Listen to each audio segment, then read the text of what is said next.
জানেন বিশ্বের সবচেয়ে ধনী ভিক্ষুক কে? যার মাসিক আয় শুনলে আপনার চক্ষু চড়ক গাছ হতে বাধ্য। হ্যাঁ, বড় বড় কোম্পানিতে চাকরি করেও মানুষ যে টাকা ইনকাম করে না, সারাদিন ভিক্ষে করে তার চেয়েও বেশি আয় তার। থাকার জন্য ঘর নেই, অল্প পোশাক রয়েছে যেগুলি পরিষ্কারও নয় এবং আর্থিকভাবে খুব দুর্বল, কিন্তু তিনি বিশ্বের সবচেয়ে ধনী ভিক্ষুক। ভিক্ষা যে সবসময় দারিদ্র এবং হতাশার লক্ষণ তা কিন্তু নয়। কিছু ব্যক্তির কাছে এটি একটি লাভজনক পেশা। বিশ্বের সবচেয়ে ধনী এই ভিক্ষুক মুম্বাইতেই থাকে। সেই ভিক্ষুকের নাম ভরত জৈন। ভরত জৈনের বয়স 40 বছর। ভরত জৈন মুম্বাইয়ের অনেক রাস্তায় ভিক্ষা করে। একসময় দারিদ্র্যের কারণেই তিনি পড়াশোনা করতে পারেননি, তারপরে তিনি মুম্বাইতে ভিক্ষা করতে শুরু করেছিলেন। ভরত জৈন বিবাহিত এবং তার স্ত্রী, 2 সন্তান, 1 ভাই এবং এক বাবা রয়েছেন। ভারতের 2 মেয়ে কনভেন্ট স্কুল থেকে পড়া শেষ করেছেন ইতিমধ্যে।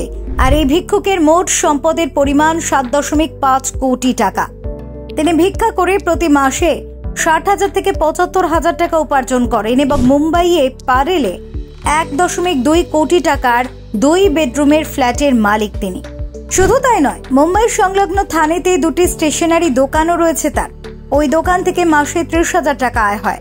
ভরত জৈন ছত্রপতি শিবাজি টার্মিনাস এবং আজাদ ময়দান এলাকায় প্রধানত ভিক্ষা করে থাকেন। একদিকে যেখানে মুম্বাইয়ের মানুষ 12 থেকে 14 ঘন্টা কাজ করে প্রতি মাসে 8 থেকে 10,000 টাকা ইনকাম করেন, ঠিক সেখানেই অন্যদিকে ভরত জৈন ভিক্ষা করে এত টাকা ইনকাম করেন। ভরত জৈনের পরিবার আজ সচ্ছল, কিন্তু তা সত্ত্বেও তিনি ভিক্ষা পেশা ছাড়তে পারেননি। জানা গিয়েছে ভারতের পরিবারের সদস্যরা এখন তাকে ভিক্ষা করতে দিতে চান না, কিন্তু ভারত তাতে রাজি নন। শুধু তাই নয়, সোশ্যাল মিডিয়ায় ভাইরাল হয়েছে ভরত জৈনের গল্প। এরপরও মানুষ তাকে সামনে থেকে চিনতে পারেন না। এ কারণেই ভারতের অবস্থা দেখে মানুষ এখনো তাকে ভিক্ষা দিয়ে থাকেন। ভারত জানিয়েছেন তিনি এই ভিক্ষা করাটাকে উপভোগ করেন, তবে প্রয়োজনের বাইরে ভিক্ষা করেন না। তিনি লোভী নন, উদার এবং প্রায় মন্দির ও দাতব্য প্রতিষ্ঠানে অর্থ দানও করেন। ভারত কিন্তু একমাত্র ভিক্ষুক নন যিনি ভারতে ভিক্ষা করেন এত টাকার মালিকও হন। আরো অনেক ভিক্ষুক রয়েছেন যারা ভিক্ষা করে লক্ষ লক্ষ টাকা উপার্জন করেছেন।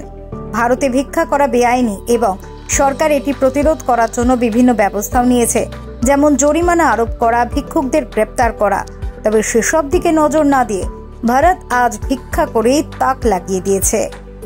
Bureau report, talk to time.